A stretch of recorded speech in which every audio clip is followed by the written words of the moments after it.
and we'll dive into that with Alex Brink. And then at 4:20, Dave Deckard, BlazersEdge.com, is going to join the program once again, and we'll get his take on the Shaden Sharp injury. He's going to miss 6 months. He'll probably come back sometime in early 2027. So it really is a frustrating injury for the Trailblazers, who once again have one of their young guards on the sideline and an inability to continue to collect the data that is necessary to know what you have. So very frustrating, but Dave Deckard's going to join the program at 4:20. Now, if you want to reach out and talk with me, you know I love to hear your voice. 503-248-0620 is the telephone number. You can reach out on the text line at 88528. The Rip City radio text line is 88528. You can call the show at 503-248-0620. A lot of great things to talk about. This is a fabulous time of the year because football season is upon us now. We're entering into the final week of the NFL preseason. 4 games are on tap tonight. After we get through the games this weekend, the NFL teams will go through their cuts and trim the rosters down to the 53-man rosters, which means certain players are going to become available. So there's going to be a lot of roster maneuvering from teams as we get into next week, and then we can settle in and get ready for the opener, which is coming up at the first part of September with the Patriots and Seahawks on September 9th from Lumen Field. Now, this weekend, there is a full slate of college games.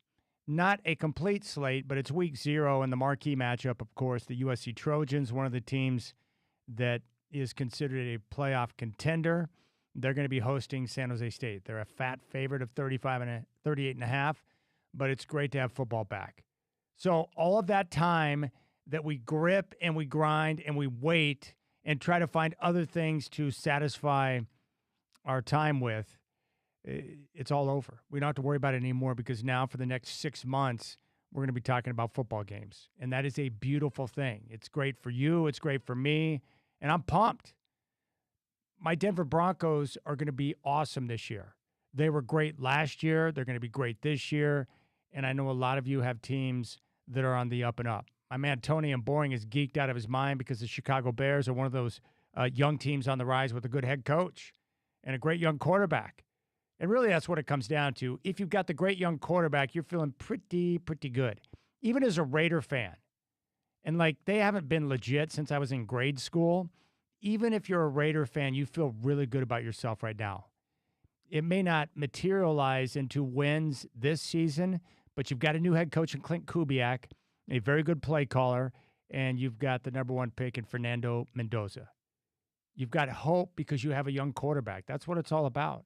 So I'm pumped for the season, and I was looking over the teams, and I'm ready to make my division predictions now for the teams that I believe are going to win the divisions. You can write the names down, and then you can call back at the end of the season to tell me I'm a moron if I mishit on some of these. But this is how I see it going down. And I guess we'll start in the NFC East. The great thing about both sides, and I've mentioned this time and time again, there are multiple teams in both conferences who are legitimate playoff contenders. Both conferences are deep this year. There's going to be a lot of intrigue, and of course the NFL is going to get what they want, which is parity. You're going to have multiple teams vying for playoff spots, and that's going to create a lot of interest. And the NFC East is really no different. I think the Giants are not a playoff contender, but they're a team with some of their young talent on both sides of the ball that could be on the rise. So keep an eye on the Giants. But right now, I think the Commanders, Eagles, and Cowboys are playoff contenders, but I'll take the Eagles to win the division. I think the Cowboys are going to be really good this year, and I like the fact that they hired Coach Schottenheimer. He was not their first choice, and a lot of people bagged the hire, but this is a guy that is organized. He's a very good, coach when it comes to offense and understanding what he wants to accomplish. I think he's got a good staff around him, and he's got a good quarterback in Dak Prescott. And a team that's got some players on the offensive line. They have some terrific skill position players, and their defense is getting better. The Cowboys have a lot of talent, and they're going to be dangerous, but I give an edge to the Eagles. The key for Philadelphia, it's very simple, is the offensive line going to play up to their capabilities and their level. The Eagles now for a few years have had one of the best rosters in all of the NFL, and they're really strong at the line of scrimmage. And if they continue that type of dominance up front, keep an eye on their offensive line. They're going to need the offensive line to create that run balance in their offense. And if they have that, then Jalen Hurts becomes a dangerous player, as you know. But I think the Eagles have enough talent to be able to win that division. But Dallas is going to be nipping at their heels. And with Washington, the big question I have is, one, Jaden Daniels and being able to stay healthy. I love him. I'm a big fan of Jaden Daniels. Great talent, accurate with the football, and very mobile, but he's got to stay healthy. But their defense could be a bit of a mess. So I'll take the Eagles at the top of the division, Dallas in second, nipping at their heels. In the NFC North, it's one of the deepest divisions in all of football. It kind of reminds me of the old, black and blue days that this division used to have. And you've got 4 teams that could be vying for a playoff spot. I think Minnesota's going to be on the rise with Kyler Murray at quarterback. They've got a very good roster and a great head coach. Green Bay's legit. Detroit, one of the teams that missed the postseason last year because they were decimated by injury. Good quarterback, good coach. They're going to be back and effective. And then, of course, you've got the Chicago Bears. I'll take the Packers to win the division. I'll take the Lions to come in second and the Bears to come in third and Minnesota fourth. But I think all of those teams are going to be really close, really, really close. A game or two separating 1 through 4 in the NFC North. But I really like what the Packers have. In the NFC South, I would lean right now with the Carolina Panthers, followed by the Tampa Bay Buccaneers. And I think New Orleans is going to continue to improve. I saw a lot and was impressed with Tyler Shuck last year. They've got a young head coach who appears to have a good understanding of how to run a team. I like what New Orleans has put together. I think Shuck, we'll see if he can take that next step. But I like what they've done. I was impressed with his play last year. But right now, I'll take Carolina 1, Tampa 2 in the NFC South. And in the NFC West, it's one of the hardest divisions in all of football to prognosticate. But I'm going to go with Seattle. I think they'll win the division. The big question mark I have with the Rams, everyone's giving them their flowers right now, and understandably, because their defense is legit. Aaron Donald presumably is going to come back. And then you got Myles Garrett. So they're going to be stacked in their front seven. They've got Matthew Stafford, who is an MVP-type player, good skill position players, and a great head coach. The Rams are loaded up. The question is, can Matthew Stafford, who is willing to stand in and take hits, remain healthy? I'll take Seattle 1, Rams 2, and the 49ers 3, but all 3 of those teams would appear right now on paper to be destined for the postseason. In the AFC East, you have 2 teams, and then you have 2 pretenders, the Dolphins and the Jets. The Jets, of course, are garbage. One of the worst franchises and football teams, of course. They're almost a laughing stock. They're bad every year, and they're always selecting near the top of the draft. Buffalo, I think, is the class team in the division. They have Josh Allen at quarterback. They have a new head coach. We'll see how that plays out. But Josh Allen alone is going to be able to power that offense. I still want to see them find a little more balance in their offense so Josh Allen's not asked to do everything. I realize he is Superman, but you might want to take some of the pressure off that guy. I'll take New England second, followed by the Dolphins and the Jets. But the Bills are definitely a playoff team, and we'll see what New England can do. But they got a good young quarterback. I like their head coach, and they've got some young, hungry football players. Bills first, followed by the Patriots. In the AFC North, I'm going to go with Cincinnati to win the division. I think Joe Burrow being healthy, I think we'll find out if they're going to have enough defensively, but I really am looking forward to seeing Joe Burrow, have a healthy season. He had the foot injury early last year. It derailed their season, but I like Cincinnati to surprise. I'll take Baltimore second, followed by Pittsburgh, and, of course, Cleveland in last place in the division. And the Browns right up there with the Jets, one of the worst franchises in football, run by one of the worst ownership groups in football. And, of course, the Deshaun Watson experiment. How long is that going to last before Shedeur Sanders gets in? In the AFC South, I'll take Jacksonville 1, followed by Houston, then Indianapolis and Tennessee. But Jacksonville, Indy, and Houston, all 3 teams will be vying for a playoff spot. but I think this is the year. Trevor Lawrence, productive last year. With his head coach and with some of the skill players they have, aggressive young defense, I think Lawrence will take another step this year, go up another notch and continue to play well. And in the AFC West, I'll take Denver to win the division again. They've got the most complete roster in the division. They've got the most continuity. They have the best offensive line. And I expect Bo Nix in year 3 to be even better. I'll take Kansas City second with Patrick Mahomes making his return, followed by the Chargers and the Raiders in last place. But the Raiders are going to be on that upward climb. And at some point in the year, we'll see Fernando Mendoza. But the Broncos, Chiefs, and Chargers, all 3 teams that will be vying for a playoff spot. So as you can see, both conferences are deep, and it's going to be a lot of fun to see how it plays out. All right, coming up next, Alex Brink, former Washington State Cougar quarterback, now with E4 Sports. He's our college football and NFL insider. We'll talk some ball with Alex Brink when we come back. You got the Rip City Drive with Chad Doing on a Thursday here on your home of the Blazers, Rip City Radio 620.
All right, he's our college football and NFL insider. Very happy to have him back for another season to talk some ball with him with E4 Sports.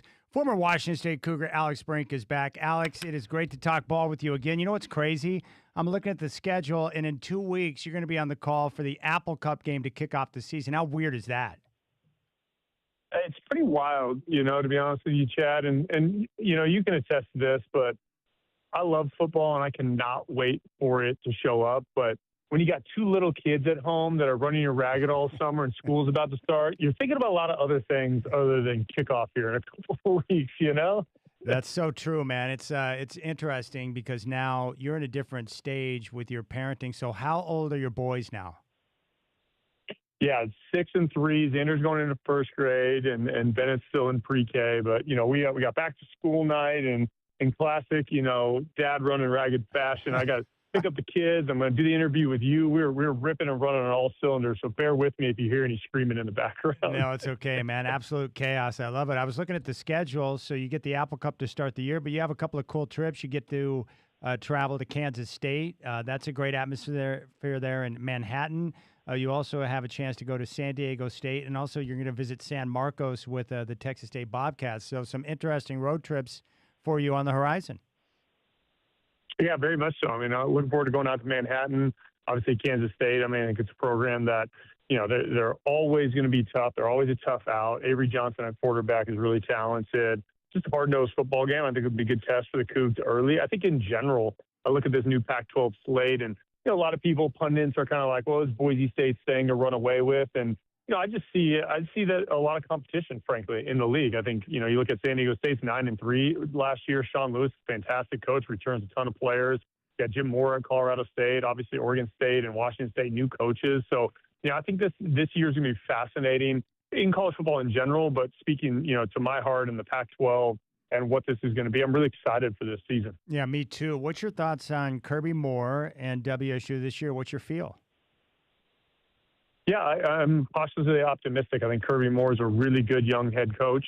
Obviously, comes from a great lineage. His dad's one of the best high school football coaches in Washington high school history. His brother's with the New Orleans Saints and Kellen Moore. And, Kirby's been around some great coaches coming from Missouri with Eli Drinkowitz and, learning under Jeff Tedford and Kalen DeBoer at Fresno State. I mean, he's seen a lot, right? And so I love what they did in the portal. On offense, they kept a ton of players. They went out and got a really talented young redshirt freshman, Caden Pinnock, at quarterback from UC Davis, who just got named the starter, Big Sky freshman of the year. I mean, he's a really gifted player. And then on defense, they went out and got some talent. Finally, I think Washington State decided to invest a little on the NIL side, both from the university and kind of third-party collectives, and they put that money to work, and I think that's going to pay some dividends this year. Now, the other team that's going to benefit from the conference is Oregon State. Jamarcus Shepard comes over from Alabama. What do you think are going to be some of the challenges he'll face in year one with the Beavs? Well, I mean, they've had a ton of roster turnover, right? And obviously with the way things went last year and all the turmoil, you had challenges at the quarterback position. You probably missed, so to speak, in the NIL era, putting a lot of money into the quarterback position and then that not really paying off. That can, as you can see, it can kind of have downstream effects. And so I think it's a little bit of a reset for Oregon State.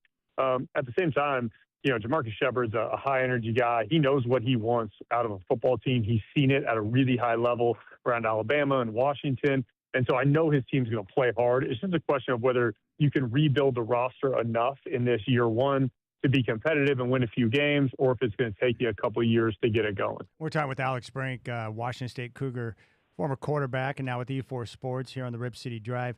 I don't know if you ever worked with Josh Hoover at Elite 11, but I wanted to ask you about him. He is taking over at quarterback at Indiana for Fernando Mendoza, and he played at TCU for multiple years. I had a chance to watch him play.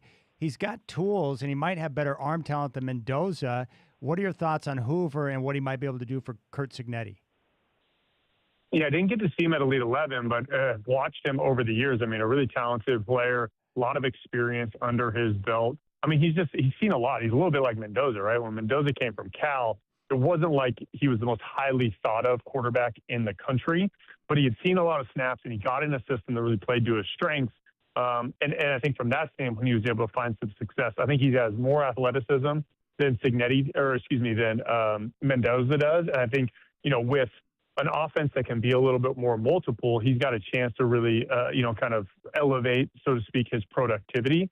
So I expect big things out of Hoover, but I think in general, you're going to see a step back from Indiana just because they've turned over so much of that roster and you got to refill so much.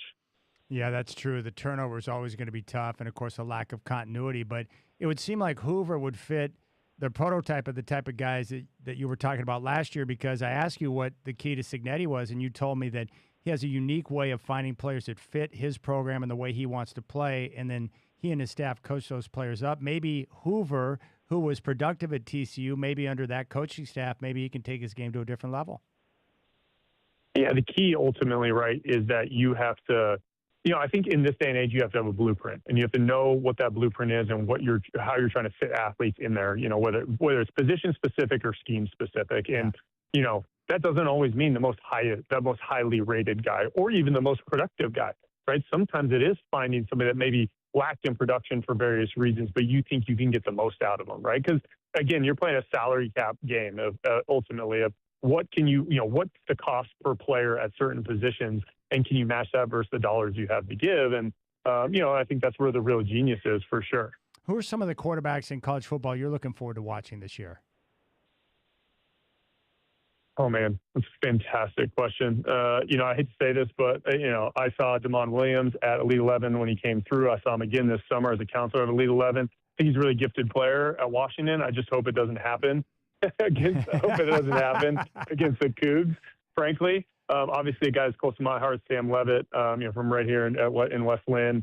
I've known him for a long time. I'm excited about his transition to LSU. Me I don't too. think, at ASU last year, obviously the roster changed, the defense changed. You didn't have Cam Scatterbo, but at the same time, I don't know that, he was healthy throughout that year to showcase his skills. And I think being under Lane Kiffin, is really going to be a big, I think it's going to be really beneficial for him, frankly. Obviously, the challenge is playing in the SEC, but I think that system really helps him. I really like Keelan Russell down at Alabama. Saw him through Elite 11. I always thought he was going to be a superstar. To see him win that job was no surprise for me. So, I'm excited to see him. Obviously, Dante Moore is a guy that we all know here in the state of Oregon, but I'm just excited to see him take another step up, right? I feel like he really trended up throughout the year last year.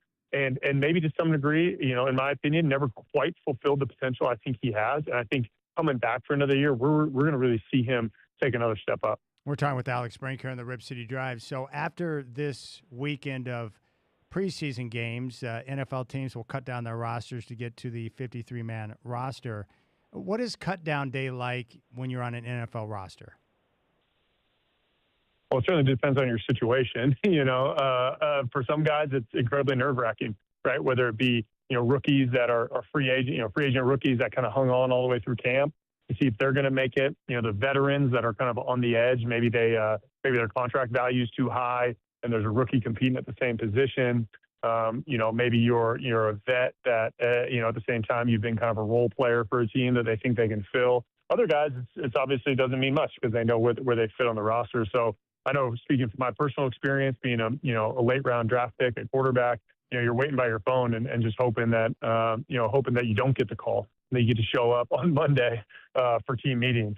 In my experience, I did get the call once and had to go in and, you go see the GM and the offensive coordinator and the head coach, and they kind of all tell you why you weren't a great fit. And then from there, it's this mad dash in waiver wire and kind of free agent workouts to see if you can get picked up quickly, right, based on your body of work. So, for everybody, it's a whirlwind. You're either going to try and see if you can get on a new team as quick as possible, or you're preparing for week one, which is, kind of a crazy part about it. Now, when you met with the team and they told you that you were going to be cut, did they take the time to tell you, what they like, what they saw, the reason why they made the decision, in hopes that you would be able to take that information and move on and get better? Yeah, candidly, not so much. I mean, I think everybody handles it differently, but, I think for the most part, obviously these coaches and GMs in particular are doing this all the time. So there's a diplomatic aspect to it that I totally respect. Though as a player, mature players want to hear what they need to get better at, right? And I think sometimes the answer is not always easy. It's not always as simple as, a fundamental or as an X's and O's. Sometimes it is money. Sometimes it is, roster. Sometimes there is some politic element to it. And so I appreciate where that can be hard to explain at times. So I think generally they keep it more diplomatic. But there are times when they certainly will tell you, like, hey, man, like, you didn't execute on third down when you had these opportunities, and you realize how small of a margin it is when your career in that moment's based off, a handful of plays ultimately. Do you think it's harder with less preseason games for coaches to be able to put the 53-man roster together, or do they get enough tape and enough time in practice throughout the course of camp to where they can make good, sound decisions? I think that for the most part, they can make sound decisions. I also think, a lot of it, is relatively predetermined, right? You kind of know what you need on your roster going into a training camp. So you know which positions you're really focused on.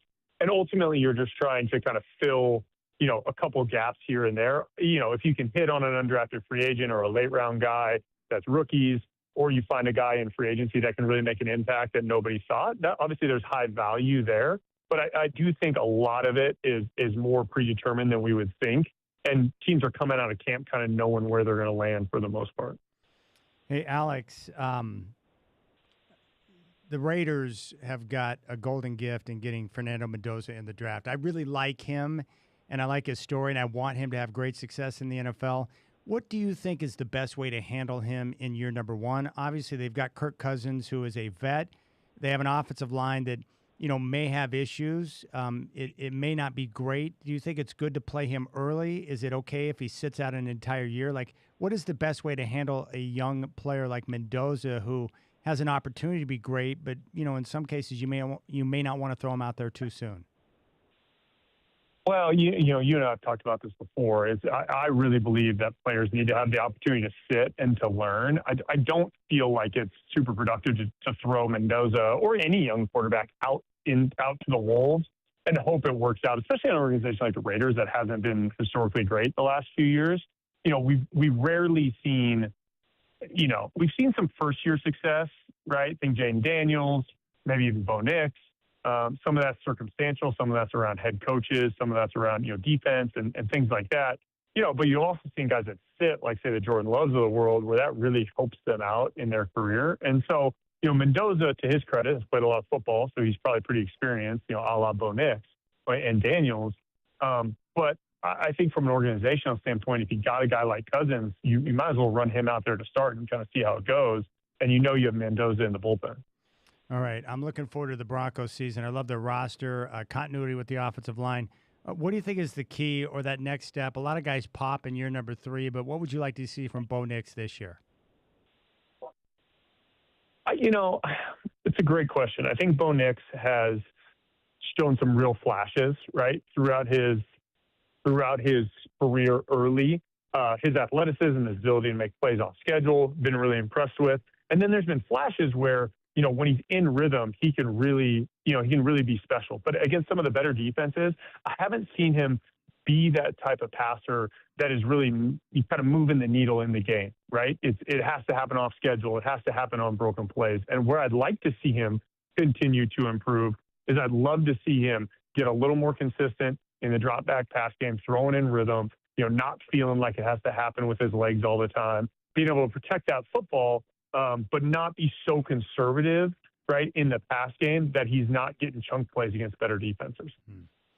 All right, this is pretty exciting. You've changed the date, but it's unbelievable. It seems like just yesterday when you kicked this thing off, but now we're getting ready for the 6th annual We Play Golf Tournament coming up Monday, October 19th. It's going to be at Oswego Lake Country Club. I'm pumped up for the tournament, Alex. Yeah, man, I'm excited for it too. If I got to be honest, this is probably the first time this has happened. Typically, this tournament's in July. We moved it to October. We moved it from Langdon Farms to Oswego Lake Country Club. And we are over a month out. We're almost sold out, Chad, as far as foursomes and sponsorship opportunities. We're super excited. We Play Foundation supports all athletes, youth athletes here in the state of Oregon to reduce cost barriers to play youth sports through scholarships, equipment fundraising, free camps. All the funds raised goes towards that. So there are a few spots left, but check out WePlayFoundation.org. I know you got your team locked in, fortunately, because like I said, only a couple spots left. It's going to be a great event. Oswego Lake's a beautiful course set up for this.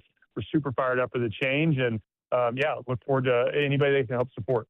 All right, and before you go, E4 Sports, what is the big item? What are you guys doing right now as we get ready for the school year to kick off?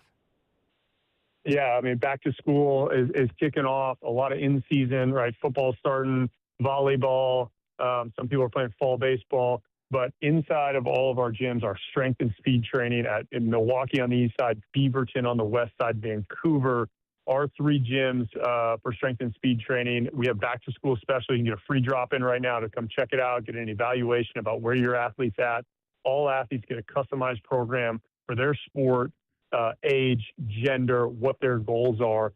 Come in, daily classes, throughout the week, where you can get in and improve strength, speed, quickness, agility, power, injury prevention.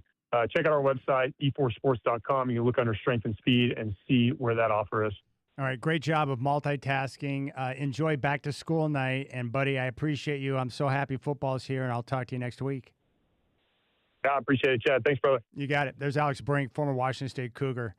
He's on the call for the Cougars on their radio network. He and Ryan DePaulo run E4 Sports, and I love talking ball with him. He's also a volunteer and has worked with Elite 11 for several years now, so he's around and knows all these quarterbacks. And Tony and Boring is mad at me because I did not pick the Bears to win the division. Now, Tony, I think the Bears are a playoff team. I just don't think they're going to win the division. The NFC North is brutal this year. Detroit coming back healthy. Green Bay's legit. And you got Minnesota lurking with a good roster. I'll tell you what my big concern is for the Bears when we come back. Telephone number 503-248-0620. Dave Deckard, the impact of the Shaden Sharp injury, what that means, he's going to join the show at 420. Other than that, I hope you're enjoying your Thursday, man. What's up? Let's do this. Rip City Drive with Chad doing on your home of the Blazers, Rip City Radio 620.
Dun, dun, dun, dun, dun.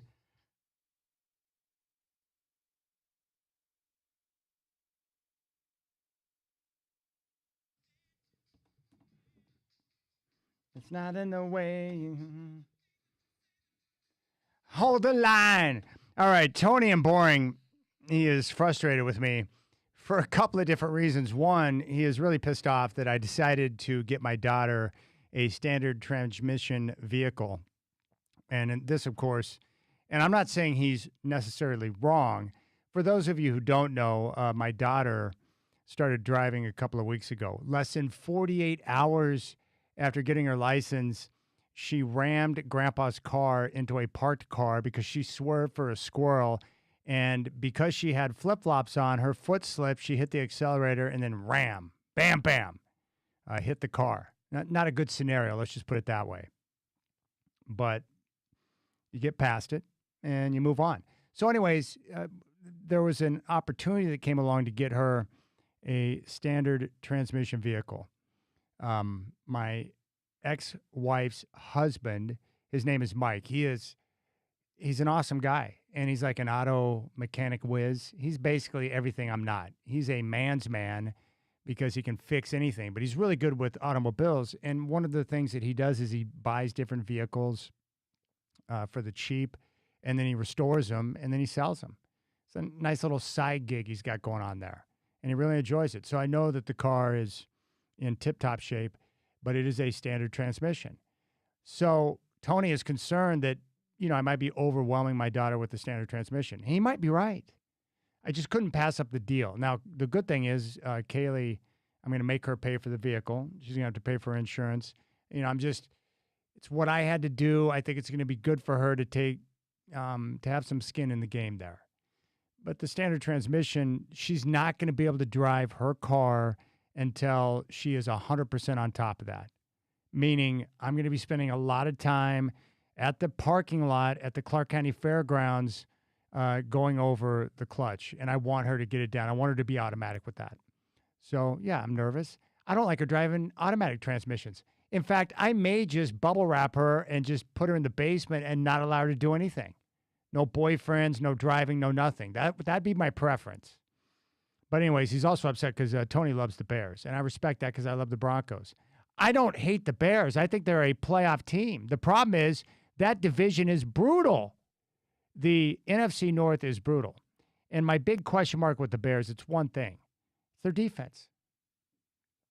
Are the Bears going to be able to have enough defense to get the job done? Because you got to be able to get stops, and you've got some offensive firepower in that division. And my guess is they'll struggle at times on defense, but they're going to win games because they have a great offensive coach, they have a terrific young quarterback, and they got skill position players. I love the Bears' offense, and I love their quarterback. Caleb Williams is a super stud, and Ben Johnson is awesome. And I think we're seeing that the benefits of a young relationship that's developing between coach and quarterback. And we saw the progress last year with Caleb Williams. And their offense was a big play offense. And Williams is one of those guys, he doesn't make a lot of mistakes. And he's going to continue to get better in terms of running on schedule and being on time and on target. And then, when things go sideways, he can make plays happen off schedule. Caleb Williams is awesome. And we saw some of that superstar power in the postseason. He can make things happen. So I like where the Bears are at. But that division is brutal. And Detroit, who was decimated by injuries last year, that's a darn good football team. They, too, have a great coach and a great quarterback. And they have skilled position players. And then you've got Green Bay that's very balanced on both sides. So we'll see how it shakes out. I'm not hating on the Bears. I think they're a playoff team. I just think that division is deep. It's nasty. And I want to see the Bears defense to know if they've got what it takes to get the stops that are necessary to be able to, win that division. And we'll wait and see. 503-248-0620 is your telephone number. You can jump on board. Russ reached out. He said, the NFC North is the toughest division in the league. Both the West have a bottom dweller. No pushovers in the North. And that's my take. I think the two best divisions, probably the NFC West and the AFC West, because you have three legit contenders in each of those divisions. But the problem with the North, who's the worst team? Is it Minnesota? The worst team in the division could still be a playoff team. There's no, and you know how the divisions work. You're playing 6 of your games are against teams in division. So that's just going to be stiff competition. I mean, I like it. I like the way the NFL is set up. 503-248-0620 is your telephone number.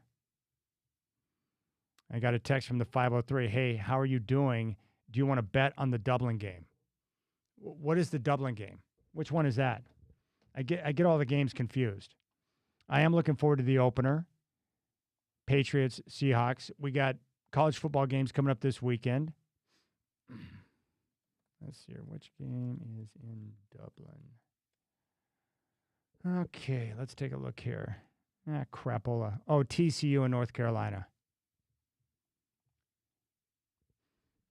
Remember last year, all the talk at Chapel Hill about Bill Belichick and what he was going to be able to do with that roster, and then Josh Hoover and the Horned Frogs went out and just destroyed them. It was an embarrassing opener for Bill Belichick. That would appear to be a mess right now with the Tar Heels. And that game's going to be on Saturday.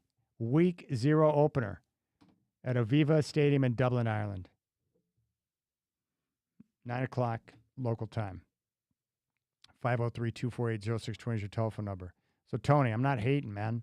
Love your squad. Love your quarterback. It's a tough division.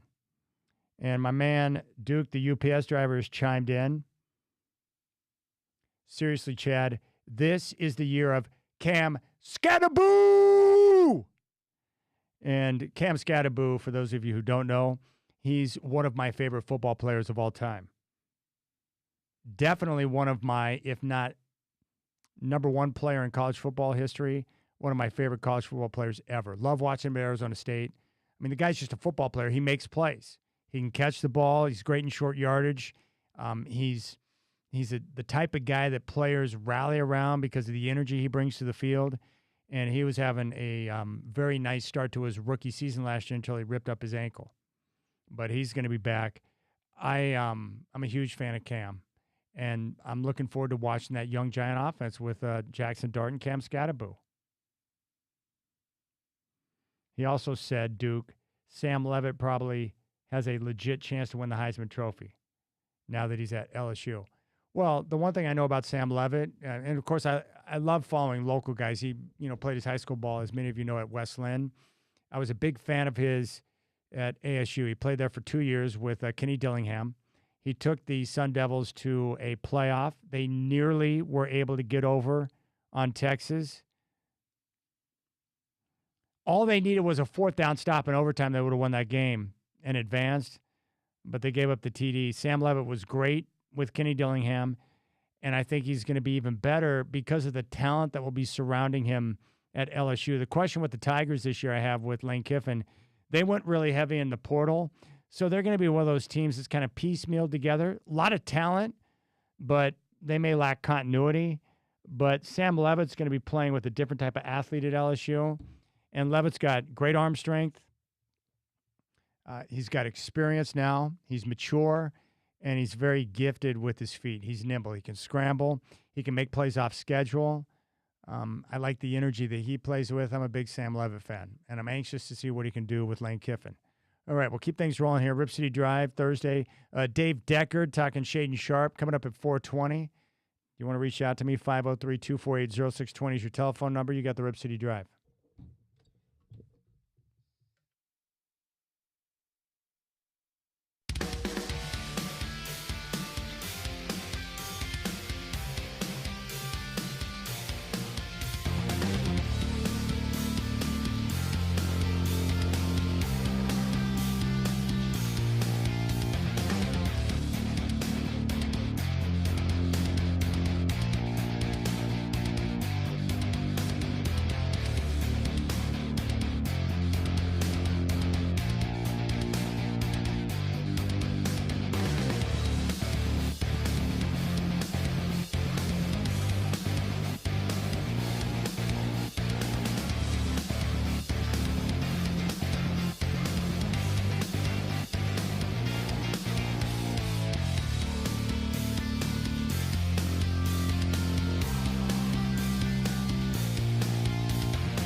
All right, NFL preseason tonight. We have 4 games on tap. Steelers and Bills are getting ready to kick off on NFL Network. Buffalo favored by 3. The 49ers and Raiders at 5. Vegas a 3-point favorite. The NFL rosters will have to be trimmed following this weekend of preseason action. Opener with the Patriots and Seahawks will be Wednesday, September 9th. College football kicks off this weekend. Week 0, the marquee matchup, San Jose State at USC. Kickoff at noon on NBC. The Trojans, a 38.5-point favorite. The ACC has joined the other Power 4 conferences in banning professionals from coming back to the game. More of the Rip City Drive with Chad Doing is coming at you right now. Coming up at 4:20, Dave Deckard of BlazersEdge.com will join the show, and we'll talk about the impact of losing Shaden Sharp to the torn meniscus.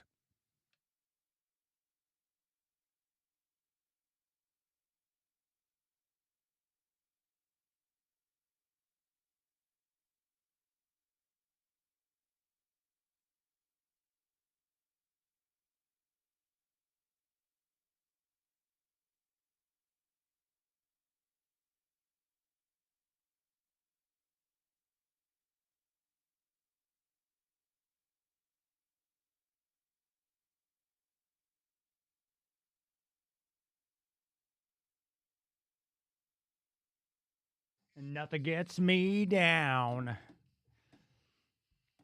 All right, Dave Deckard, BlazersEdge.com is coming up at 4:20. I want to get his take on the Shaden Sharp injury and what that means, the impact.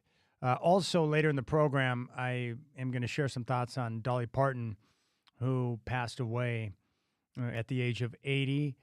She was phenomenal in so many different ways, and I have such a great respect for her. I reached out to Michael Allen Harrison to see if he would join the show. He's busy today, but he shared with me some terrific thoughts on Dolly that I'll relay to you. I did a deep dive on Dolly last night and this morning, and I've been listening to a lot of her music. What a beautiful voice. Incredible voice, incredible person, and her story and how she grew up is so powerful. I mean, she grew up, I guess the reason why it's so close to my heart is that her story and how she grew up in the Smoky Mountains of Tennessee, it reminds me a lot of how my Nana grew up on the wrong sides of the tracks in Oklahoma. And, I just didn't know until I was older and had a chance to understand when I talked to her, about growing up poor. And I don't mean poor, I mean dirt poor, literally nothing. And so when Nana would tell me stories about, 8, 9, or 10 kids all sleeping in the same bed, and that the bed literally had holes in it because it had been rotted out from all the different kids who had wet the bed, and that they would stuff those holes with like rags or something else to provide cushion, that they would use each other's bodies to stay warm. If she wanted something to drink, she would, use a ladle. They had a bucket of water. I mean, she was embarrassed to go to school because she had coupons she had to turn in for her books. Not good. But it helped me understand why she operated the way she did. When you grew up through the Great Depression, you don't waste anything. My Nana didn't waste a darn thing. She was a hoarder. Why? Because she knew what it was like to literally have nothing, and she was afraid of that again, so she wasn't going to be wasteful with food, with clothing, with anything. I mean, she had closets that were stuffed with clothes she hadn't worn for like 30 years, but she couldn't, bring it on herself to be able to get rid of that stuff. And I've shared this story before, but she saved those little flip bags, the little sandwich bags, not the Ziploc bags, but the one that were like the fold-over bags, the cheapies. She would reuse those. Amazing. But Dolly had a very similar type of upbringing, and that emotion, the scarring, the pain from those experiences are part of what helped power her songwriting. And the emotion in her voice and in the songs that she wrote, I mean, those experiences help power that. So what an amazing lady. But I'll share some thoughts and also convey to you what Michael Allen Harrison had to say. Now, we're going to talk with Dave Deckard coming up at 4:20. The NFL has officially gotten rid of the Pro Bowl. It's no more. And that's probably a good thing based on what it had devolved into over the last couple of years. Now, when I grew up, the Pro Bowl was a big event. And Pro Bowls were a very important stat for each player because those Pro Bowl invitations were part of the formula, the consideration when it came to Hall of Fame voting. And of course, when I was younger, I just wanted to take an opportunity to watch the Pro Bowl because it was the last chance to get a chance to see the guys. And they normally did it after the Super Bowl. It was over in Hawaii at the football stadium there in Honolulu. And it gave me a chance to watch Elway or Jerry Rice or Joe Montana or those guys. And those guys competed. Like, they went out there and they hit. They played football. It was a legitimate game. But I think what's happened, and it's not just the NFL, and I totally understand it, right?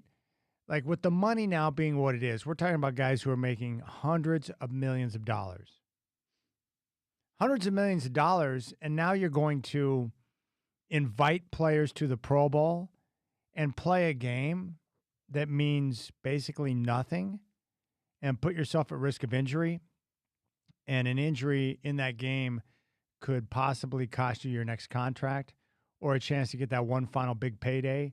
I can understand why guys are a little hesitant to participate in that game. Same thing with the players who decide to turn pro and don't want to play in the Alamo Bowl or whatever bowl game their team is in. If they're not in the playoff, we're not playing for anything. Should I take the risk and play in that bowl game? And the answer is probably no.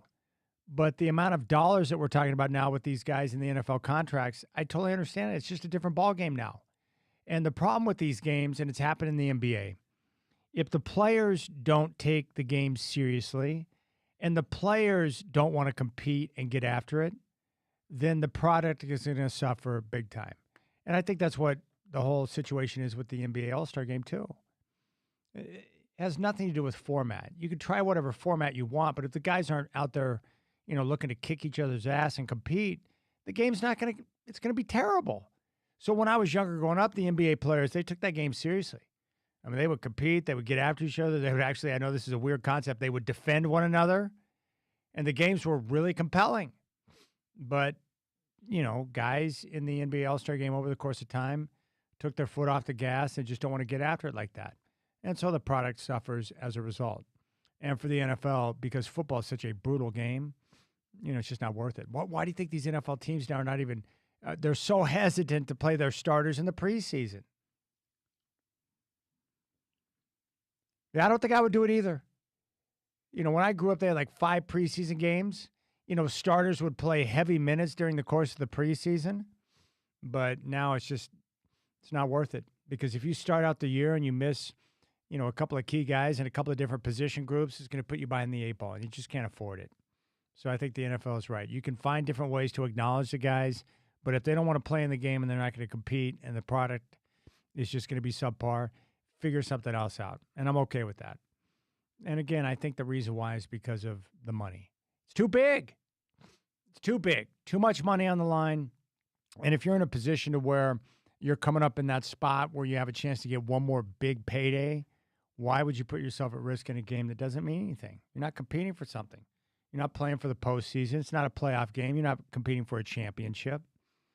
So I get it, right? But it's okay.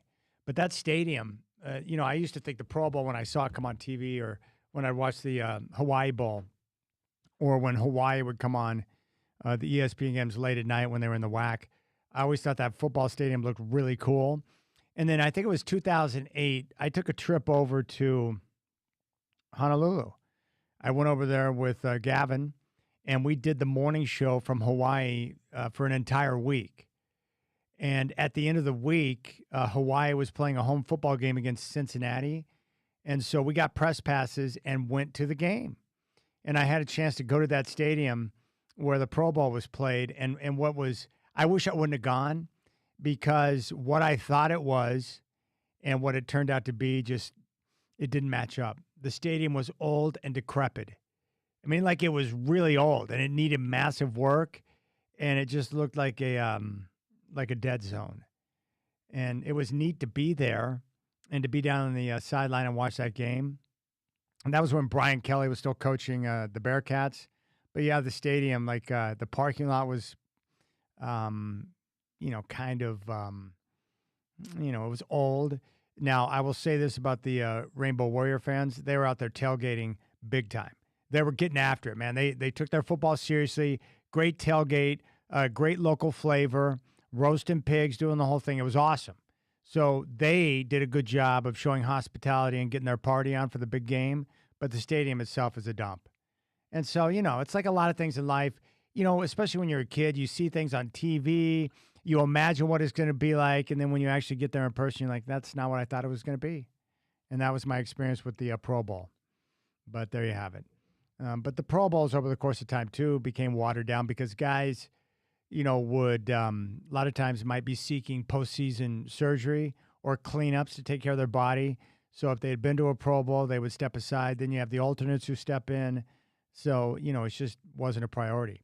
I think the other part, too, is, going to Hawaii at the end of the year, that was kind of a big reward as well because you have a chance to go over to the island. You're in great weather. You can travel with your friends, your family. You're over there with different players and teammates. You get a chance to hang out for an entire week. Lo Neal told me that whole setup was really nice. He was over there hanging out with Peyton Manning, all these different guys. They're all staying at the same hotel. So he said it was a great time to develop that, camaraderie. Guys being able to get together and hang out. And, sometimes those type of trips can be really good too. Not just for teammates getting a chance to bond and be together after a season, or maybe you have a chance to spend time with the guys before you part ways for the off season. But he also said it was nice because he could get around other players who were on other teams and be able to, talk about the trade. And so Lo Neal would get together with some of the other fullbacks, like Larry Centers or some of the other guys playing elsewhere in the league, and they would talk. Or if you were going to become a free agent, you could get together with guys who played for different teams at locations that you had interest in. And, that's how players find out. They talk to guys they know in different towns playing for different teams to get a feel for what that whole situation's like, what the facilities are like, what the coaching staff is like, what the city is like. When you're trying to gauge whether or not you want to move your family to a different city when you become a free agent. But, pretty cool. I also think that there's value, even for the players in the NBA who have, been called up to participate in the trials for the Olympic Games, even if they're not on the final roster, getting a chance to be around other greats, being able to compete against other greats, being able to talk with them, talk shop, and be able to discuss the game, I think that's very valuable. Being around other great players is a good thing. And so I'm sure the guys are going to miss that as well. All right, Dave Deckard is the man behind BlazersEdge.com. I want to talk to him about the Shaedon Sharpe injury. It's like, being a Blazer fan sometimes is very challenging because we always get a nice helping of unfortunate news. And this injury, I'm frustrated because I like Shaedon Sharpe. I would say he's one of the most misunderstood Trailblazers on the team because the biggest thing I hear, and maybe you think this, but there's a lot of people based on his demeanor, they don't think that he wants it as much as other players do. And I think that's just his nonchalant demeanor and the way he carries himself. But he's very competitive and wants to get better. Really talented, but now he's going to be sidelined like Scoot was last year with the hamstring. That's going to slow the development process, and it prevents the team from being able to collect and continue to get data on their players. So Dave Deckard, BlazersEdge.com, will join us next, and we'll get his take on that injury. You can chime in at 503-248-0620. You got the Rip City Drive with Chad doing on your home of the Blazers, Rip City Radio 620.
All right. He is the man behind BlazersEdge.com. The one and only Dave Deckard is back on the Rip City Drive. Dave, good afternoon. It's always great to talk ball with you, my friend. Well, I'm afraid over the years I might have morphed into you because all your bumper music is on my Spotify playlist now. So, I mean, I guess I've joined the club. Isn't it interesting how we are really impacted? I would imagine you were probably the same, but I was really impacted by the music my parents listened to or my grandparents. And then I still have some of those songs that I grew up listening to in my playlist today. But I'm really stuck in my era of music. So 70s, early 80s, and maybe into some of the late 80s. But I pretty much stay in the same wheelhouse. I haven't discovered too much new music that I'm totally down with. Are you the same way? Yeah, I have some new stuff that I kind of like, or new-ish, but my problem was 80s music didn't appeal to me much while it was going on. And 90s music was okay, but it was the same three chords over and over again. So I tended to go back earlier into the 70s and 60s and then leapt forward into the 00s a little bit. And now I'm kind of backfilling my catalog with the best of the stuff of those 2 decades that I kind of missed. Who is your favorite band or artist all time? Oh, that's nearly impossible. But I mean, gosh, listen to obviously, you got to think of like the Beatles, Fleetwood Mac, some of the classics, Gordon Lightfoot, Paul Simon, amazing lyricists and songwriters. I like those guys too. But there's a lot of, I'm a big fan of the movement of, it was really the late 60s and 70s, and also found resurrection in the late 90s and early 00s of just bands that go out and play some music, man, and they just write a couple songs, they go out, they play. You got Third Eye Blind, and you got, I forget, the Goo Goo Dolls and stuff like that. I actually saw them in concert recently. And people who just have a decent catalog, but just went out there and played, and it sounded like fun.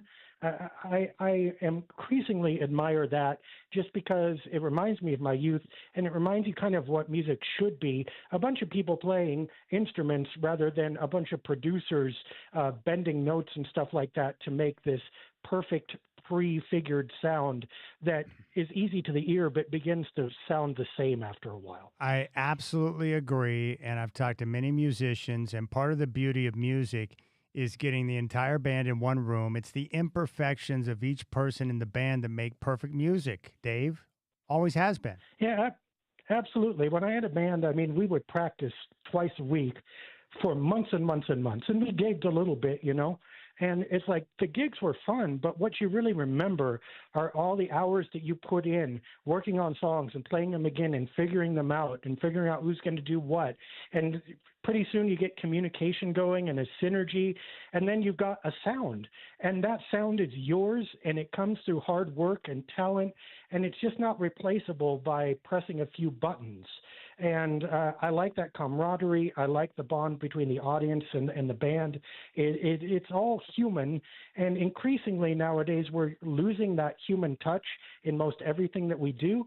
And, I kind of long for it. All right. Dave Deckard is with us. Before we get to Shade and Sharp, I wanted to ask you, how are you feeling now that the state, the city, and the county are all on the same page? They've got a term sheet, and now we've entered into this stretch of negotiations over the next 4 months with the city and the team. It was always the most likely outcome. There's a lot of playing chicken with negotiations like this. And you knew the Blazers weren't going to move because they didn't have to. I don't mean they weren't going to move locations. I mean they weren't going to budge on these negotiations because they didn't have to. What incentive did they have to take away the fear that they're going to move when that's a huge lever for getting the best terms they can? The city's going to ask for a couple things. The city probably put some extra things on their list so that they can bargain them away. And I have a hunch they're going to end up with a really Blazers-friendly agreement that does keep the team in town.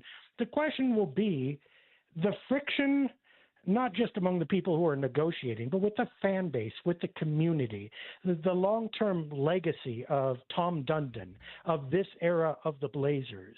how much early damage has been done to that, and how quickly and how well can that relationship be repaired. You got to remember, this team is really not doing that well. They did make the playoffs last year, but they're at best a low-level playoff team. There's not a lot of inherent organic success there to build a bond between the team and the community, and there are tons of other options of things to do. I don't think it's a given that the Blazers are relevant. In fact, that's part of why we do Blazers Edge every day. We help keep them so. But it doesn't help when things go backwards and it seems like nobody cares about that image, that relationship. I hope that there's not long-term, cynical, detached impact from this. I think that's probably the major potential casualty. I think Tom Dundon will get his money. I think the city will get their team, and everybody will try to go on together. Well, you make a great point. I mean, the best way to smooth the rough edges with sports is always the same thing, isn't it? Winning. You got to win. Yeah, you do. And ironically, when you don't win, you sell hope, but you also sell loyalty. Like, remember how much you love the Blazers. Remember what this is. Well, it's like you cannot kick around what this is and throw it to the curb and threaten to move, and then all of a sudden turn around 2 months later and say, hey, remember your loyalty and the great relationship we have. There has to be some consistency there. I think the Blazers, now that things are going on the right path, maybe with the city and the county, probably need to turn their attention to the public and now begin to do some repair work there on that relationship. You know, Dave, what's frustrating for me is, like, coming out of the season, and this has happened over the last couple of years, I keep thinking, man, it would be nice if Scoot Henderson and Shaden Sharp could have full seasons so the team could really collect the data to understand what they have in those two players. And here we are getting ready for the start of another season, and we find out that Shaden Sharp's going to be reevaluated in 6 months after having surgery on a torn meniscus. Like, what do you think? What does this injury mean for Shaden and the team in your mind? Well, first of all, it continues to tear the heart out of the rebuild that happened in the early 2020s, right? Because the whole thing about Dame Lillard leaving in 23 was that you got Scoot and you got Shaden, of course, the year before in 22. So you're going like, okay, this is the next generation. Well, we're still waiting for that next generation to start. It's 2026, 27 right now, and Sharp isn't going to play a full season again until at least 2027, 28. Now, the good thing is he got his contract. I am glad for him. He has money. He's taken care of that way. If this had happened before his extension, I would have felt terrible for him. I still feel bad for him, but at least in business terms, his career is kind of taken care of. That's a blessing. But as far as his position on this team, as far as his ability to rise to the starting lineup, to become a star or an all-star, I mean, this just keeps pressing Control-Alt-Delete on his career. And as you said, we've already seen that with Scoot Henderson, which means most of Portland's draft power has evaporated into not much. And they were really, really banking on those lottery picks to jumpstart the next generation. It just hasn't happened. Yeah, really frustrating. Does it help the coaching staff in terms of lessening that logjam at guard? Well, I mean, in a way, I'm sure they'd rather have Shaden healthy because you want all the talent you can get, and there are multiple ways to use people. I think that I would say Shea was not exactly an odd man out, but it's hard to figure out where he was going to fit in the offense because he's not a catch-and-shoot three-point shooter.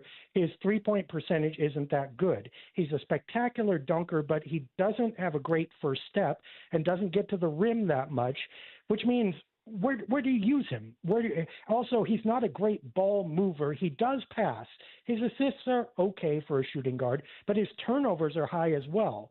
So there's some weirdness going on, and one of the things I was curious about is how is Mike Onori going to use him, and how does he fit in seamlessly with all these other guards, and of course Denny Avdia, who need the ball. So in that sense, you're right. It takes out a weird piece and maybe lets the other pieces fit together, but honestly, it also takes out a trade chip, and it takes out talent that this team otherwise needs. Yeah, that's a great point. Boy, it sure looks like, and this is not a surprise, Tamani Kamara, Donovan Kling, and Denny Avdia are the three most important players on the roster right now because those guys are going to be asked to do a lot, especially on the defensive end. Yeah, I mean, they are going to be the defenders, especially if you put Damian Lillard in the starting lineup and Ja Morant. They're going to need a lot of defensive help. And this is where, I mean, Shea was a little bit taller, and Shea at least generated some steals and had some ability to get across the floor. So you're going to miss him there on the defensive end with the guard court. Now, you do have Drew Holiday, who can defend anyone anywhere, basically, who's a veteran, who's smart. He's not as spry as he used to be, and every season the question is going to be, has he still got his ability to move quick enough and to play long enough in order to keep this going? But as long as he was relatively the same as he was last year, I think that Drew will be a super valuable piece now, provided they don't trade him, of course, because he will be able to fill 2 or 3 positions, and he'll be able to defend them all. So look for him. Scoot Henderson's the other wild card. His defense picked up toward the end of last year. So can he come in and be a defensive motor and make sure that the Blazers are solid on that end? If both of those guys are active, maybe you take a few minutes away from Ja and Dame, and your second unit and your combination first unit kind of gets better because you have that defensive edge that you didn't have before. But if Scoot doesn't perform, if Drew either isn't here or isn't able to play bigger minutes, then at that point you have a big defensive gap.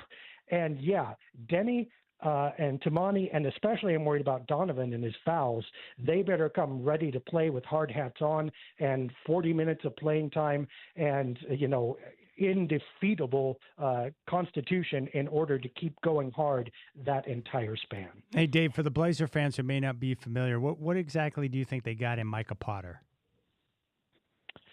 Well, I mean, it's hard to tell because he didn't play a ton, but he has an offensive face-up game. That's good. I mean, he's not exactly a floor stretcher, but he's good enough to where defenses have to respect him. He's an all-around utility guy. I think he's pretty hard-nosed.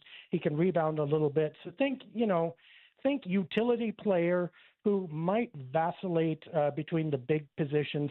And he's one of those classic guys that you're never ashamed to have this guy on the floor. Like, he's not going to turn the game for you, but you don't have to worry when you put him in. So, he's unlikely to rise high in the rotation, but he's going to make those bench rotations look better. All right, Dave Deckard, BlazersEdge.com with us here on the Rip City Drive. Oh, by the way, do you think that we're headed towards a Ja Dame starting backcourt? I don't know. And the variables are huge. First of all, how well is Dame able to play coming back from his injury? Do you get Ja Morant of 3 years ago or Ja Morant of last year? With your very first year ever head coach, Mike Nori, what is his ideal? What is his scheme? And how much defense is he willing to sacrifice in order to get the offense going? And by the way, can Dame and Ja play together, since both play together most comfortably with the ball in their hands? Are there enough shots to allow both of them, for instance, to score 20? Because if either one of them is not scoring 20, you're not getting enough production in order to justify the lack of defense. Also, how do you scheme in such a way to keep them active without putting one or the other of them on the weak side and just making them a catch and shoot player while the other guy dominates the ball? Because that's also a waste of their talent, and neither one is apt to like that. That's like a half dozen questions you got to answer before you go, yep, those guys are going to play together long term and play well. Personally, I kind of doubt that that's a fantastic mix. I think it'll be a curiosity piece at the beginning of the year, but I wouldn't be surprised if by December or January the rotation looks different than that. And even if both are starting in name, practically speaking, you're going to see other guys come in and move them around pretty quick. Yeah, trying to figure that fit out makes my brain hurt, Dave. Makes it hurt. Yeah, it's a curious move unless they're going to trade somebody. Miami needs guards, needs shooting, needs a lot, right? So, I keep looking at them. The problem is they don't have anything I think the Blazers would want. But Miami was hot after Lillard, and Lillard wanted to go there back in 2023. I don't think Ja Morant is a candidate, but Jrue Holiday sure might be. And I think they'd probably love him down there because of his defensive ability, his ability to distribute to Klay Thompson and Giannis and Bam, and his familiarity with Giannis, by the way. So that to me is put an asterisk on that and keep an eye on it. But unless one of these guards go, the Blazers lineup is going to be just it's almost comical. And I don't mean it's bad. It's like this is like a chemistry experiment that puts anything Bob Whitsitt ever did to shame. All right, Dave Deckard, BlazersEdge.com. Check out the site for Portland Trail Blazer fans. Dave, I appreciate your time, my friend. Enjoy your weekend, and we'll catch up soon. All right. Good to hear from you. You're the man. There's Dave Deckard. Love talking with him. Yeah, I am. What about you guys? Where are you stuck? Where's your wheelhouse for the music you listen to? Is it mostly from the period of time in which you grew up? Have you found new music that you've brought into the mix, into your rotation? I got to be honest with you. I don't come across new music where I'm like, oh, yeah, I got to add that to the rotation. That rarely happens. Now, occasionally, I'll be out at a restaurant. I'll be around town somewhere, and I'll hear a song that's being played wherever I'm at, and I'll Shazam it because I'm like, okay, I want to add that to the mix. So I've been able to add probably 3 or 4 songs. Shazam is amazing because it allows me to capture the song, and then I can pull it up when I get home. But most of the stuff I listen to is from yesterday, the music I grew up with. And I love that music. You know what I love about music? It takes you back to a time and a place. It reminds you of certain things. Some songs remind me of good memories. Some songs remind me of a period of time in my life. And some songs I don't like to listen to very often because they're too emotional. It brings up memories of maybe my Nana or different family members, different times in my life that were difficult. Like I have that experience too. But most of the stuff I listen to, 70s, 80s, 70s and 80s. Now, I do dip back into the 60s because that was a great songwriting era. But I remember the stuff my parents used to listen to. You know, my dad, he had in his green Toyota pickup back in the day when we were cruising up and down the turnpike going to Ponca City, Oklahoma to visit Grandma. He had a couple of 8-tracks that were dope. Neil Diamond, greatest hits. Kenny Rogers, greatest hits. Love the Kenny Rogers 8-track. It was money. And I would just play those over and over again. Really enjoyed them. The 8-track player. Can't believe he had that in the truck. And he had that truck until my brother and I took it for a joyride and totaled it. That was a bad experience. But yeah, that kind of stuff. And then, you know, my Nana she had a very good musical taste. We'd play a lot of records. You know, she had a big record player at the house, so we'd spin records and play different songs, and she'd tell me stories. I enjoy those kind of times. And then, you know, when my brother and I were younger, I remember when he got the boom box for his birthday. I think he got a Billy Joel album, and I can't remember the other one. We jammed Quiet Riot. My grandma had an 8-track adapter where you could play cassettes off of, so we got the cassette. Mental Health, that was solid. My cousin is the one who, he knew all things Hall & Oates, and so he got me started on that. And I listened to a lot of the radio. That was the way you picked up on new music back then. Now it's like, Spotify, YouTube. It's all online, streaming. All right, 503-248-0620 is your telephone number. Thank you, Dave Deckard. Appreciate the conversation. And very unfortunate that Shaden Sharp's going to be sidelined for at least 6 months. All right, jump on board. You want to chime in? Anything you want to talk about? We got college football coming up this weekend, which is awesome. You got the Rip City Drive.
You know what's interesting to me in sports is how often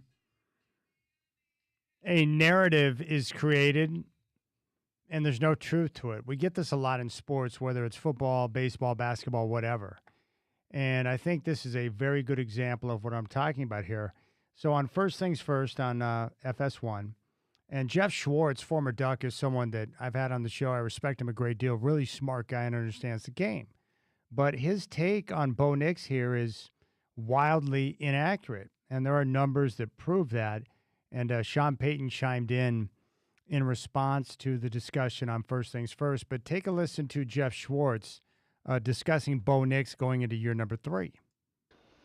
With those two presented to me, I would say step back, but I do think he just is what he is at this point. He looks like the same quarterback he was in college. I watched every one of his snaps at Oregon. He looks exactly the same guy in Denver. He's consistent, right? He's not going to make mistakes, as coach said, but he's not going to push the ball down the field all that often, right? We know his air yards was short. His sort of advanced stats kind of put him right in the middle of the NFL. He gets a bump up because he can run the ball, which is great in certain situations for them.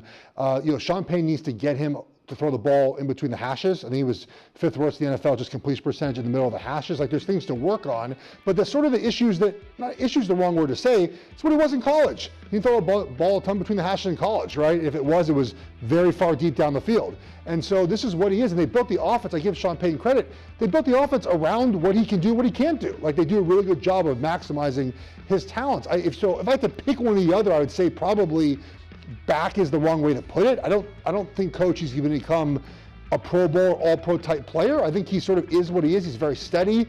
He's good at certain things. He's got to get better at certain things. But he's also just kind of, I think he's set at what he's going to be in the NFL. There you go. That's Jeff Schwartz on First Things First.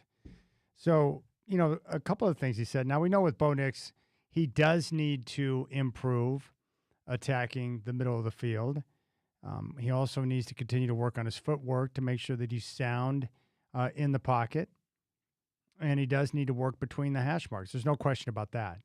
But this idea that he doesn't attack downfield is ludicrous. It's crazy. So let me ask you a question. Since the start of the 2024 season, who has thrown the most deep passes, the most deep touchdown passes of 20-plus air yards since the start of the 2024 season? That's the question for you. Well, I think you know where I'm going with this. It's Bo Nix.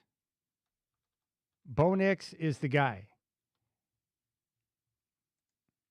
Bo Nix has thrown the most deep touchdown passes of 20-plus air yards since the start of the 2024 season. 19, including postseason. That's according to Next Gen Stats. Now, Sean Payton chimed in response to the social post of this video from FS1 and said, always easy to tell who works at it and who doesn't. So there you have it. So Sean Payton always being spicy. But with Bo Nix, he does attack downfield. And Bo Nix has got a sneaky, underrated strong arm. He can get the ball downfield. There's not a throw in the league he cannot make. And I think with a lot of these young quarterbacks, we nitpick them to death. But the truth is, when you're talking about guys in year number 2, getting ready for year number 3, there's still a lot of room for growth and development. But we expect these guys to be perfect right out of the gate. And that's just not the way the position is played. Very few guys start out and have it down pat a few games in and take off instantly. There's a growth process. There's development that takes place. And with these guys who are paired with terrific head coaches, they're going to be fine. Caleb Williams has got Ben Johnson. That's a great marriage. Bo Nix is fortunate. He's got Sean Payton. Great coach, great offensive mind, working with a talented young quarterback. I think Bo Nix is going to be fine. I'm excited about the Broncos. They're deep on both sides of the football. They return all 5 starters on the offensive line. J.K. Dobbins is back healthy. They got Jonah Coleman in the draft. They have R.J. Harvey, so they're going to be better at running the football. And they've got playmakers outside, including the addition of Jalen Waddle, who's going to help him, I think, between the hash marks because Waddle's so good at getting open over the middle of the field. And defensively, the last 2 years, they've led the NFL in sacks. They get pressure on the quarterback. They have a very good defensive coordinator. The Broncos have all the ingredients you need to be successful. Now, is Bo Nix Patrick Mahomes? No. Is Bo Nix Josh Allen? No. But those two guys are the best quarterbacks in the NFL. You can still, even if you don't have the best quarterback or one of the top two quarterbacks in the NFL, you can still win games and be very successful. So I'm excited about Bo Nix. And, I mean, really, what else could you want? You know, keep in mind, I was not thrilled at the decision to draft him out of Oregon, but Sean Payton took him. And I think the first 2 years, you got to be nothing but happy if you're the Broncos in the way that he's been able to produce, period. I mean, that's really what it comes down to. In year number 1, 2024, he completed 66% of his passes. He threw for 3,700 yards. He had 29 touchdowns and 12 picks. And he was only sacked 24 times, had a QB rating of 93.3. Last year, he played all 17 games, 63% percentage for completions. 63% percentage. Well, that's really smart. 63% completion percentage. 3,900 yards, 25 touchdowns, and just 11 interceptions. He was only sacked 22 times. So what you have with Bo is someone that doesn't take sacks, doesn't make the big mistake, doesn't turn the football over, accurate with the football, underrated athlete who can move and be able to make things happen when the play breaks down. He's going to be just fine. And I see that with all these young quarterbacks. Caleb Williams, terrific talent. Does he have things he has to work on? Yes. But I've been quite pleased with his play through the first couple of years of his career. Jaden Daniels, love his game. And I think he's going to be just fine. He's got things he has to work on. You just have to be patient with these guys as they continue to grow. But for the Broncos, Bo Nix, in his first 2 years, 54 touchdowns, 24 wins. Yeah, I'll take that. And you have a chance to continue to improve and get better. All right, 503-248-0620 is your telephone number. We will talk about Dolly Parton. Michael Allen Harrison shares some great thoughts on Dolly. And I'll get to that next hour. You can jump on board 503-248-0620. You got the Rip City Drive on your home of the Blazers, Rip City Radio 620.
All right, what's going on, my friends? It is now 5 o'clock.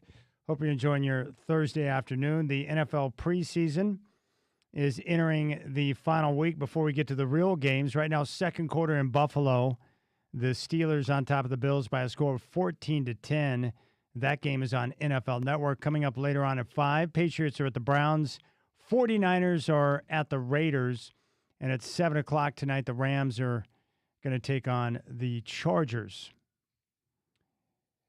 Elsewhere, we got the opener coming up with the Patriots and Seahawks on September 9th. NFL teams after this weekend will have to trim their rosters down to 53. College football kicks off this weekend. Week 0 action. San Jose will take on USC at noon on NBC. The Trojans favored by 38.5, and the ACC has joined the other Power 4 conferences in banning pros.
All right, I gave you my NFL division winners earlier in the show. I like Buffalo in the East. I think New England will finish second. In the North, I'm going to take Cincinnati. I think the health of Joe Burrow and that reviving that team, especially on offense. Hopefully they've got enough defense, but I think Cincinnati can edge out Baltimore and Pittsburgh to take the division. I would expect Baltimore to come in second, followed by Pittsburgh, and then Cleveland. In the South, I'll take Jacksonville to win the South, followed by Houston and Indianapolis. And I expect Trevor Lawrence to continue to play well. He really had a breakout season last year. The Jags were a playoff team. They lost a last-second wild-card game to the Bills. But I like that Jags roster. I like their coaching staff. And, you know, I'm a believer in Trevor Lawrence, and I like what I saw from him last year. They got some very good talent, especially on offense. In the West, I'll take the Broncos. Most complete team on both sides of the ball. All 5 starters returning on the offensive line. And Bo Nix going into year number 3. They have all the material. The first 6 weeks are brutal with the schedule. But if they can come out of the first 6 at 3-3 or 4-2, I think the Broncos will be in a good position. I'll take Kansas City number 2, followed by the Chargers. The Raiders last in the division, but I think if you're a Raider fan, you got to be excited. You've got the future in Fernando Mendoza. I want to see him do well, and you've got a young coach in Clint Kubiak who is a very good offensive mind. In the NFC, I like the Eagles to win the East. They've still got the most complete roster. Pay attention to the interior of their offensive line. They've got to win the battle at the front, which I would expect, but they need that run-pass balance in the offense for Jalen Hurts. I think Dallas comes in second. They're going to push them hard. I think the Cowboys are legit this year, and I expect a big year from Dak Prescott, and I like what they've been able to put together on defense. In the NFC North, very difficult division, the deepest division in football, because 1 through 4 in the division could all make a case to win it. I'll take the Packers to win the division, followed by the Detroit Lions, who will be healthy this year after getting decimated last year. Chicago in third, but that is going to be a tight division where all 4 teams at the end of the year could be separated by a game or 2. And you're going to have more than likely potentially multiple playoff teams from that division. In the South, give me the Panthers to win the division, followed by the Bucks. And in the NFC West, I know everyone's picking the Rams. I'll take the Seahawks. I'll take the continuity and a team with confidence coming off a championship in that division. The Rams are going to be legit, but I like the Seahawks. I think they're the most complete team, but the Rams are tough. They're going to, if Matthew Stafford remains healthy throughout the year, They're going to be really tough. Their front seven on defense is nasty. The idea of Aaron Donald and Myles Garrett playing together, it seems almost unfair. But I like the Seahawks. Now, for the Power Four conferences in college football, I'll give you my projections for each conference. We'll start with the ACC. I'll take Miami. I don't think that's a hard pick. Miami is the most talented team. They have the best roster, and I'm excited to see what they're going to look like with the transfer of Darian Mensah. He is a talented quarterback who can do a little bit of everything, and I think he's going to be a perfect fit taking over for Carson Beck. But the offense with Mensah could be even more dynamic than what we saw last year. And Mario Cristobal continues to do a heck of a job recruiting, finding guys in the portal. They were a tough team that came just a couple of plays away last year from winning a national championship. And they went toe-to-toe with Indiana, which was impressive. So I'll take Miami out of the ACC. In the Big 12, I think it's going to come down to the two teams that battled for the championship last year, BYU and Texas Tech. Both teams come back loaded, but I'll take Tech. I think, once again, they have the most complete roster, the most talented roster. I'll take Tech to edge out BYU for the Big 12 championship. In the Big 10, give me Oregon on basis of schedule to win the conference over Ohio State. The Buckeyes, they get the benefit of hosting Oregon, but they got some potential pitfalls along the way. They have to go to Texas early in the year, September 12th. They have to make a trip to Kinnick Stadium in Iowa City to take on the Hawkeyes. They have to travel to Bloomington to play the Hoosiers, and they have to go to USC on Halloween. And they have to host Oregon on November 7th. They're not going to go through that schedule unscathed, and I like the way the Ducks' schedule sets up much better than Ohio State's. Both teams are legit, but I'll take the Ducks in the Big 10 to win the conference. Anxious to see what Indiana is going to do as a follow-up to that incredible national title run. And in the SEC, I think it's pretty obvious. I'll take Georgia. The Bulldogs, very talented, great coaching, very physical. They win at the line of scrimmage. They can do everything. They've got the resources. They've got the players. They've got the talent. I expect Georgia to win the SEC. And there you have it. So give me Georgia, give me Oregon, give me Texas Tech, and give me Miami. And there you have it. But those are just four teams. There are multiple teams, including Notre Dame, that have a great shot to win a national championship this year. And what's great about the playoff is watching these teams get through their conference title games into the playoff and looking at the pathway that they have to get through to get to a national title. It's tough. We're not talking about just one game anymore. We're talking about multiple games. So I'm pumped. And football is going to kick off this weekend. Now, if you recall, Dave Bartu joined the program yesterday from MatrixEdgeAI.com. And we had a chance to talk about some of the games this weekend. He did identify a game that he really likes in this week 0. If you're looking to get down, he loves Memphis plus the 4.5 at UNLV. Based on the data, based on the number crunching, he loves Memphis plus the points against UNLV. So the games that we have on Saturday, at 9 a.m. on ESPN, it's going to be North Carolina and TCU from Dublin. TCU favored by 9.5. At noon on NBC, San Jose State at USC, the Trojans favored by 38.5. NC State at Virginia, 12:30 ESPN. At 2:30 on CBS Sports Network, Jacksonville State at North Dakota State. At 3:30 on ESPN Plus, Sacramento State at Eastern Michigan.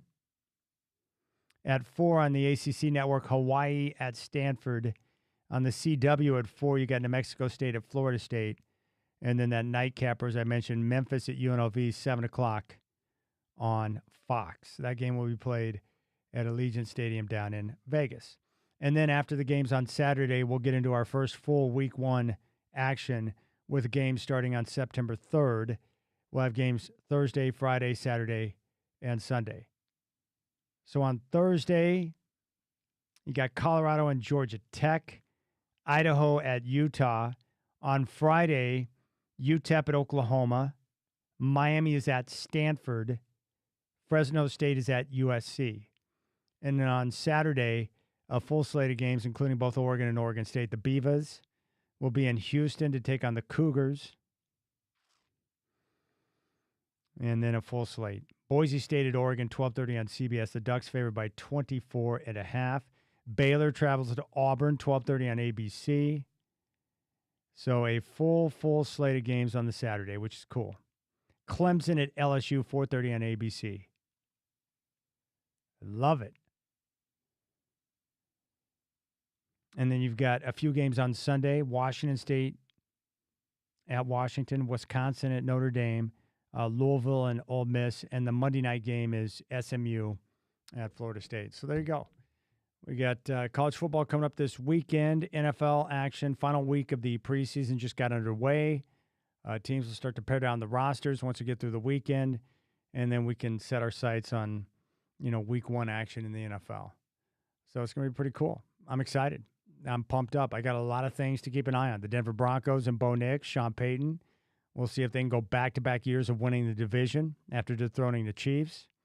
I've got Kenny Dillingham at Arizona State. Can't wait to see what he can do with that squad. The Oregon Ducks on a mission to win a national championship. We'll kick things off against Boise State. The Jamarcus Shepard tenure at Oregon State gets underway here in a couple of weeks, or just over a week, which is going to be great. Yeah, a lot of great storylines. A lot of great storylines. And the NFL is so deep and so talented. So many good teams. And the question is, I think what I would do with Mendoza, I would just sit him the year. Just let him sit the entire year. Unless you get to a point late in the year where the offensive line is stable and you feel like he's had enough time to watch and learn to where he can go out there and be productive and not get himself killed. I just don't want the Mendoza situation to turn into a David Carr scenario when he was drafted by the Texans when they were a new franchise and he gets obliterated because he doesn't have the pass protection. I don't want anything done to Mendoza that could cause injury or damage his confidence when he's got a chance to develop into a fine quarterback. And I think Kirk Cousins is one of those guys, good teammate, good dude. That's a really good guy to learn from. Because Kirk Cousins has been around, he's seen a lot. He can help Mendoza understand what he's seen out there on the field. All right, we'll come back. I reached out to Michael Allen Harrison, my good friend, and I wanted him to join the show to talk about Dolly Parton. He was unable to make it because he's got multiple things going on, but he shared some great insight on Dolly. I'll share that with you, and then we'll talk a little Dolly. If you want to jump on board, 503-248-0620. Hope you're enjoying your Thursday. Loving the sunshine. 503-248-0620 is the telephone number if you want to jump on board. This is your home of the Blazers, Rip City Radio 620.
Well, nothing wrong with little Doobie Brothers on a Thursday afternoon.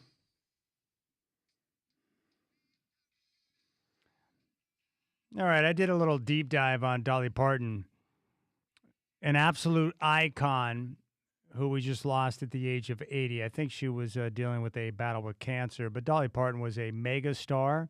I was talking with my dad yesterday. I can't remember. I think it was Kansas City. He was on a work trip back in the 70s, and he was at his hotel at the restaurant, and he ran into Dolly Parton and Porter Wagner, who were seated at the table next to him. And he said he sat there and chatted with Dolly for like 20 to 30 minutes. And he said that she could not have been a more sweeter individual. So from that encounter, he became an even bigger fan. And I thought that was pretty cool. But that's really what you get when you hear from people who had a relationship with Dolly.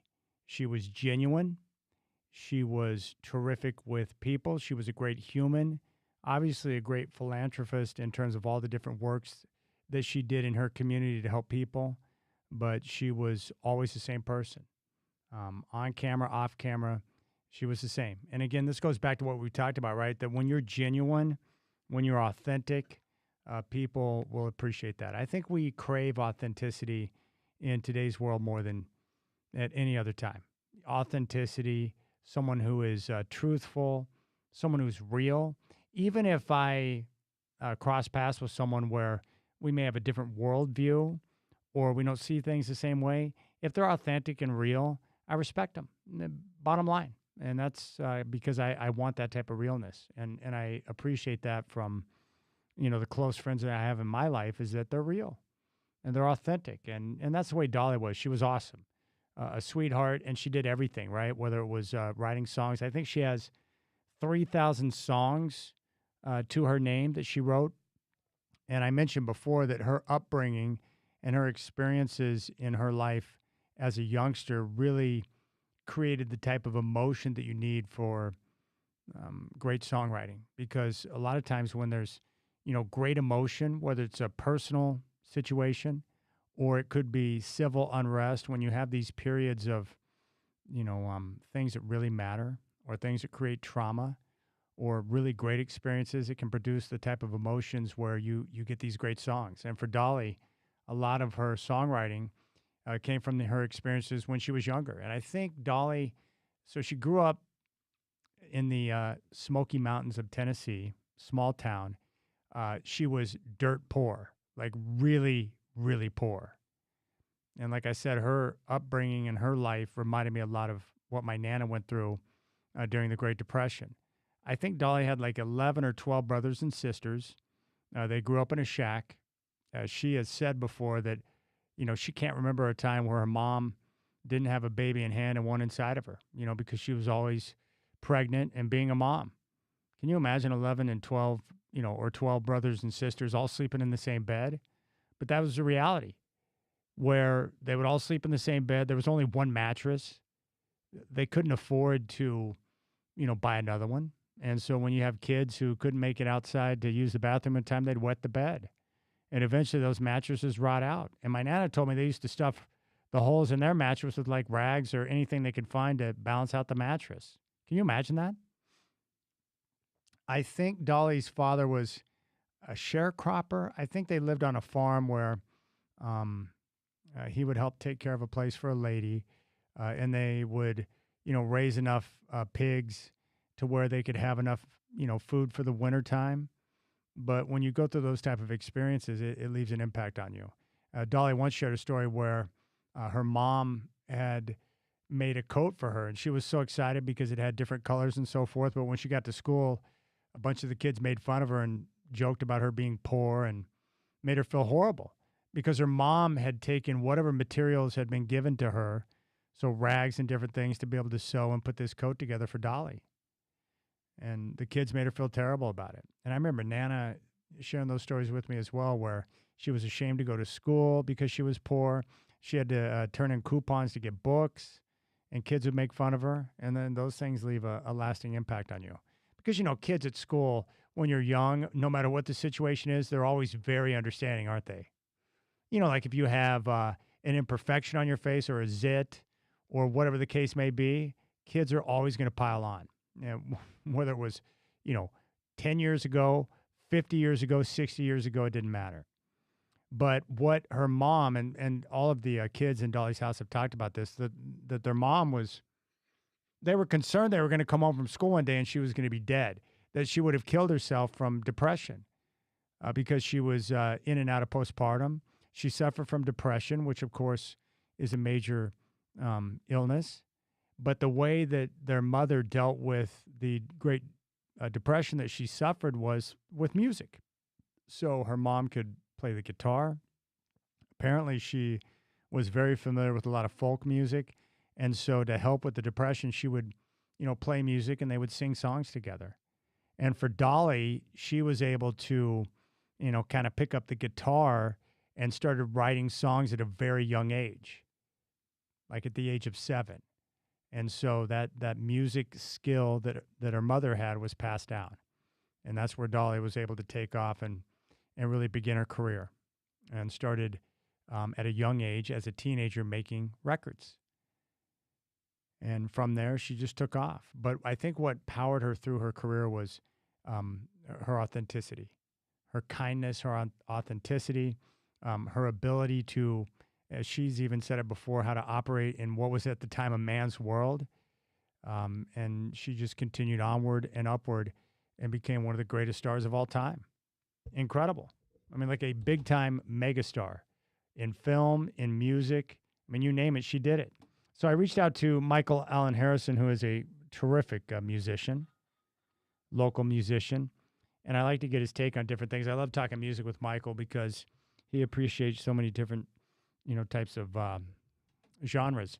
But I reached out to him. I said, hey, Michael, do you have any thoughts on Dolly Parton? I thought it'd be nice to have you on the show if you do. And he said, hey, Chad, today is all filled up for me, but here are a few thoughts. Dolly Parton definitely had so much genius and bravery in multiple ways.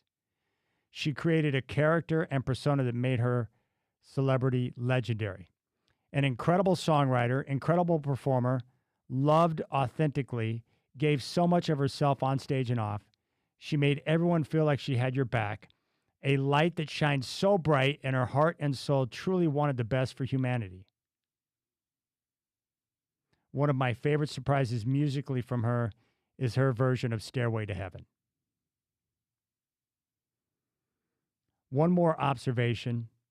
If Dolly Parton was in the room, in a movie, or on the stage by herself or with others, she was the brightest star for some reason, and that's a rare gift for one particular human. She was so infectious and could make anyone smile no matter how they were feeling.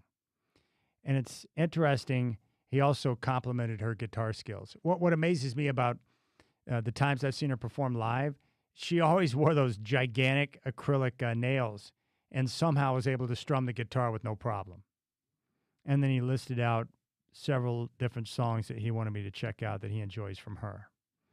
But this is one of my favorites. I went back. I'm a big fan of Johnny Carson, and I will pull up on YouTube different musicians, TV stars, movie stars, different people I like, just to see the interaction that they have with Johnny on their show. And Dolly was a frequent guest on the Tonight Show with Johnny Carson. And one time she went on and decided to play a song. She created a song just for Johnny Carson, which I thought was pretty sweet. So I want to play this for you because I think you'll enjoy it. But it showcases her talent and a lot of the great attributes that Michael Allen Harrison explained in the text message he sent to me. But take a listen to this. Dolly Parton on the Tonight Show with Johnny Carson, performing a song that she wrote for him. Yeah. What's the song you said you made up? Well, I wrote this song because it's been real good for me ever since I started on your show. And Yeah. you said one time, once I got to be real famous, I probably wouldn't come back on the show, but I always will. I'm here about as much as you are.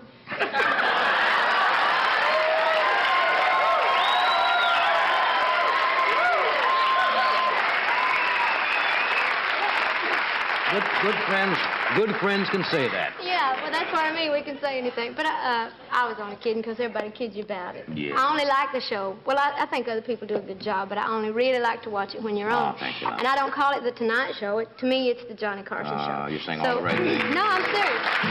So, You want me to hold that for you? No, I'm going to pick it a little. As good as I can with this nail. But it's all in the words, and it's, you know, I think it is. Now, it's not supposed to be too serious, though.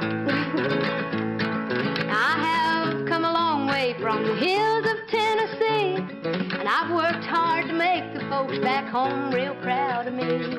Now everybody knows my name, no matter where I go, but I never really made it till the Johnny Carson show.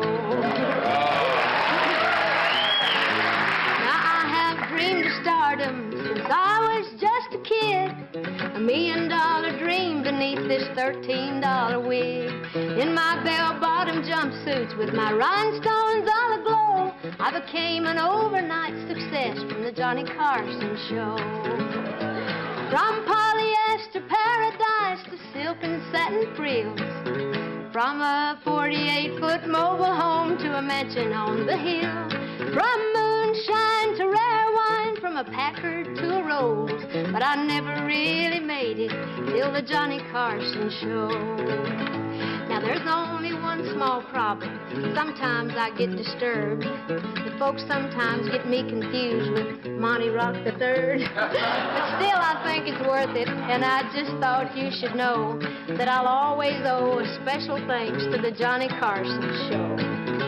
I went from pop beads to diamonds, from car coats to fur, from Kmart to Gucci's, from here no telling where, from hillbilly heaven to a penthouse on the coast, but I never really made it till the Johnny Carson show.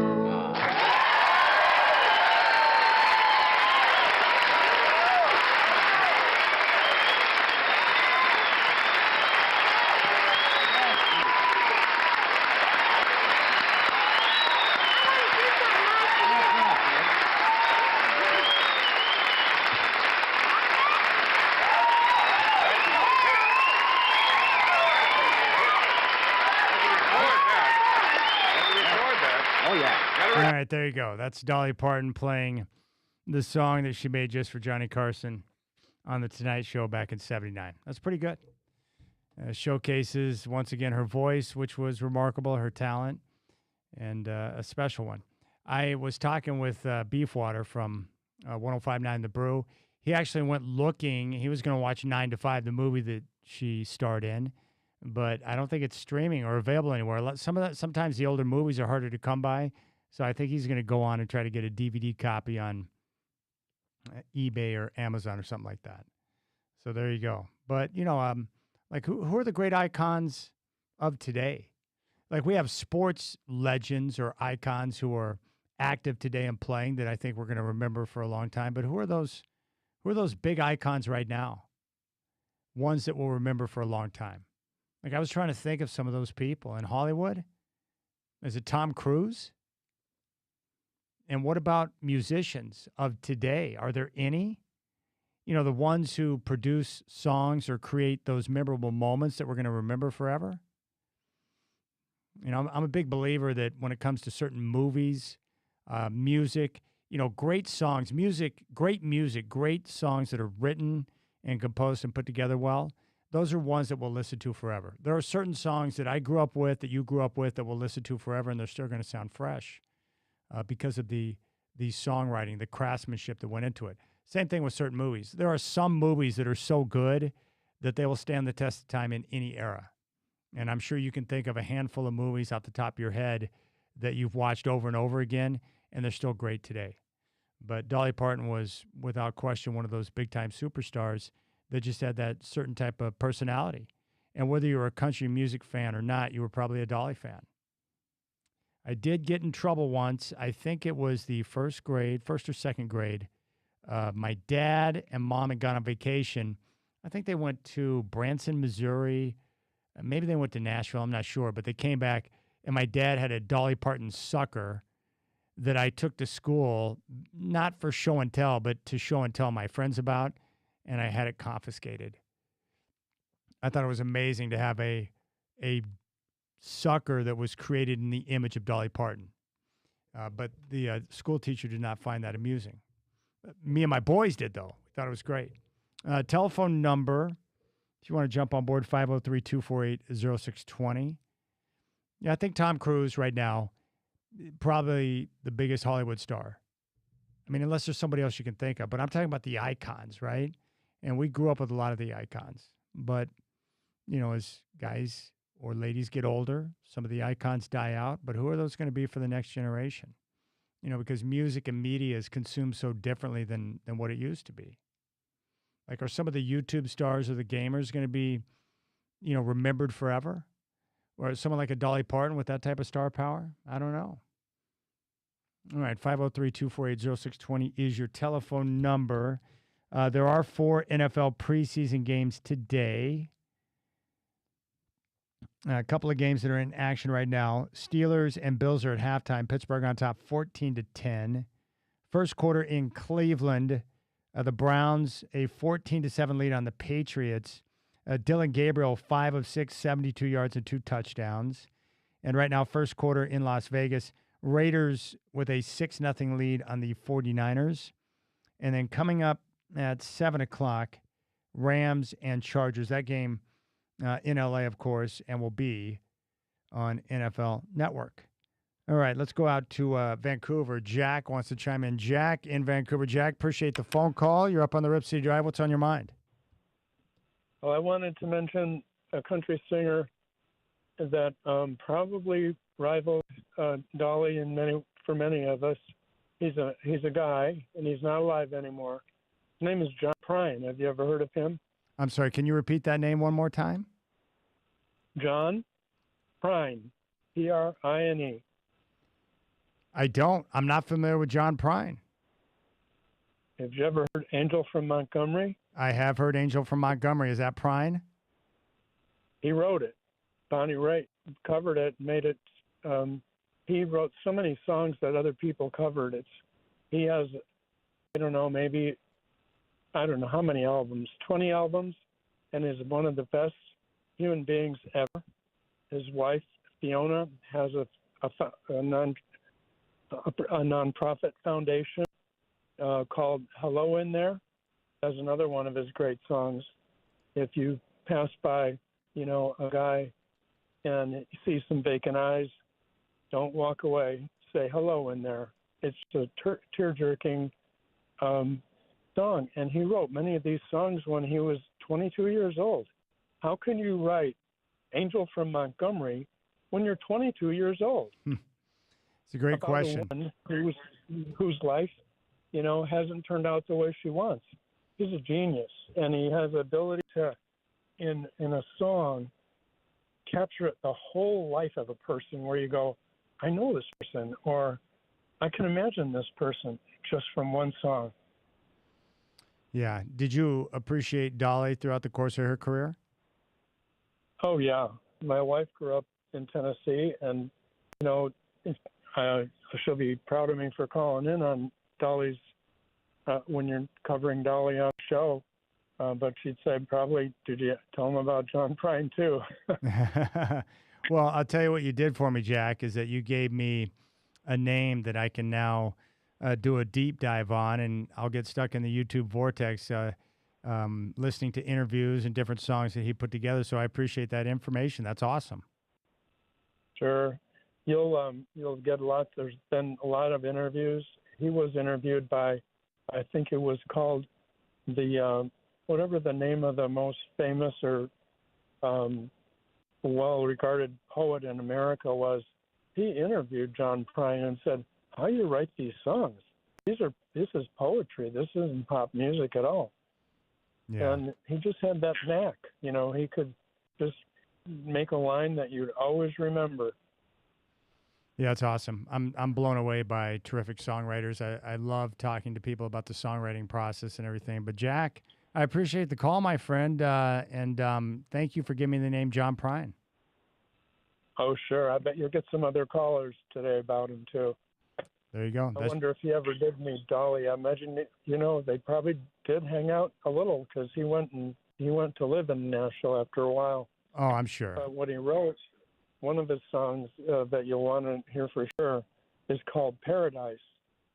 And kind of a couple of lines in it is, you know, that he asked his daddy, you know, can we go back to paradise? And he says, I'm sorry, my son, but you're too late in asking. Mr. Peabody's coal train hauled it away. And he used to go down to Kentucky with his family when they lived in Chicago. They moved up there to make a living. And he would go down there with them. And that's where he just had those country roots that just, you know, really, really spoke. And the song about paradise, in one of his books that he wrote, where he shared his lyrics and also shared actually the copies of his handwriting as he would compose songs. And he put some of those drafts of the songs in there. And the story about this coal train, it was a real thing. They had to bring it in there on special roads and rails and stuff like that. But when the coal was all gone, you'll love this. The steam shovel, the shovel, the big coal shovel or whatever they call it, it had to dig its own grave. And then they covered it up because they couldn't get it out of there. It was just too big to move out of the area. So they made it dig its own grave, and then they buried it there. It's still there today. That's terrific. All right. Hey, go tell your wife you gave some love to both Brian and Dolly today. Okay. Keep up with the good work at your show, too. I appreciate it, buddy. Thank you so much. Peter Cullen passed away today. I just got a text message from the 503, and he says, has Peter Cullen been mentioned today as he has died? I did not know until just now. And he was, the voice of Optimus Prime, right? I think Peter Cullen was the original voice of Optimus Prime. All right, 503-248-0620 is your telephone number. You can jump on board. 503-248-0620. Hope you're enjoying your Thursday afternoon. Final week of NFL preseason is underway, and we got college football coming up this weekend. So this is a very good time to be alive. All right, 503-248-0620. You got the Rip City Drive with Chad doing.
Yeah, I'm actually irritated that the Raiders landed Clint Kubiak as head coach and Fernando Mendoza out of the draft.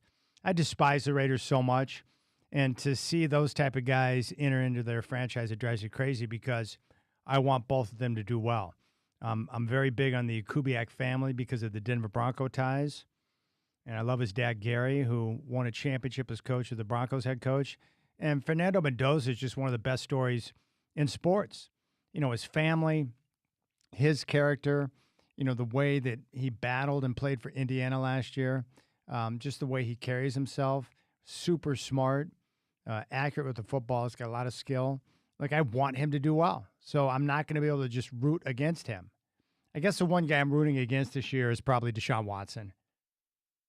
He's a scummy type of a guy. So I'm going to pull against him. And I would like to see Shador get some run at starting quarterback for the Browns. So I'm definitely going to pull against Deshaun Watson. But the Browns are terrible anyways, so who cares? But there's a lot of likable guys in the NFL right now. Like Josh Allen, great guy. Like, he's everything you want in someone representing your franchise. I just wish the Bills, I mean, how often are we going to hear them talk about going into every season like, oh, we need to, do everything we can to help out Josh Allen. And then every year he ends up having to be Superman out there because they don't have the right balance on offense. I mean, come on, man. When are you going to figure it out? He can't do everything. He almost can do everything, but he still can't do everything. Get him some help. What a waste of resources that is. You've got Josh Allen, the guy's a super stud, and you ask him to be the best running back and quarterback on the team, you morons. That kind of stuff drives you crazy. It's kind of like the Packers, you know. Packer fans are annoying. They got the hideous green uniforms. They wear cheese on their domes. I don't like that either. And yet they had Brett Favre and Aaron Rodgers for 30 years, and they won 2 Super Bowls. That is a waste of resources. They don't deserve that. If you're going to have those 2 guys at quarterback and win 2 championships, what a joke that is. And then they go right into Jordan Love. That's not a bad transition. Favre to Rodgers to Jordan Love. And yet only 2 championships. Come on, man. One of the other teams I'm rooting for is Chicago because I like Caleb Williams and I like Ben Johnson. I think Dan Campbell's crazy. And I know he doesn't use analytics. He just goes with his gut. But I like him because he's real. And I like Jared Goff. He's kind of a throwback as your traditional stand in the pocket, deliver the football type of quarterback. And the Chiefs, I despise the Chiefs, but I respect Andy Reid. And I think Patrick Mahomes is amazing. All right, that's going to do it for me. Big thanks to Dave Deckard, BlazersEdge.com, and Alex Brink, former Coug, for joining the show. I appreciate your interaction. And a big thanks to Brendan Slaughter for engineering the program. We'll be back tomorrow with the RipCityDrive at 3. And by the way, this is my final show at age 50. I will be 51 as of tomorrow. So tomorrow's a birthday celebration here on the RipCityDrive. You guys have a great night. I appreciate you.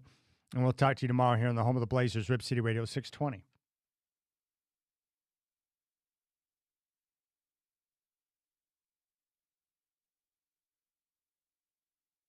Thanks, Brendan. Yes, sir. Thank you, Chad. Happy early birthday to you, old man. I know, man. I am old. That only means I'm getting old, too. But hopefully, you still going to get to NCAA the game for your birthday, you think? Oh, yeah. I can almost guarantee that. Hell yeah. That's going to be awesome. We'll have to dish about it next week when you've had a little time to get into it. Have you been playing it? When I can. So I was really into it in July, and then as fall camp in August got busier, it's been a little less. But, oh, yeah, it's awesome. You'll love it. Oh, great. I can't wait. All right. I'll give you a full breakdown. All right, buddy. Have a good night, and I will talk to you later. All right. Later, buddy.